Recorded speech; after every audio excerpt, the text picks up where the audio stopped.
आपण ज्या आमच्या समस्या या ठिकाणी सांगितल्या आणि अजून महत्वाचं म्हणजे आमच्या अंतरची मंडळी साहेब त्यांच्या खालून नाही त्यांच्या जमिनी गेलेल्या भिंतीमध्ये त्या ठिकाणी जोडी चोरीचे आहेत काही वृक्षाचे आहेत. आता त्यांची राहण्याची शेतं त्या ठिकाणी आहे. आता एवढे मोठे झाडं झाल्यानंतर सर्व वानर त्या झाडावर येतात आणि एवढ्या मोठ्या याच्यावर ते वानर पूर्ण गाव जरी गेलं साहेब तर त्या ठिकाणी त्या वानर उतरू शकत नाही.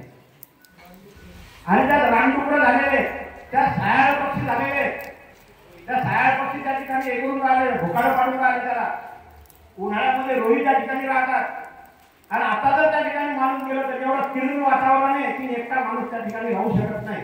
एवढं मोठं भीतीचं वातावरण त्या ठिकाणी निर्माण झालं.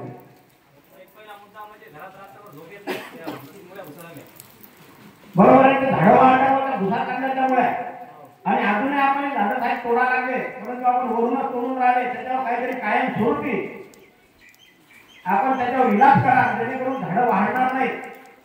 ही आपण दक्षता घ्या.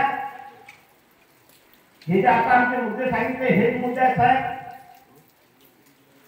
आणि आपण निश्चित याच्यावर चांगला मार्ग काढा अशी आम्हाला अपेक्षा आहे. नाहीतर आमचं आंदोलन कायम राहणार आहे.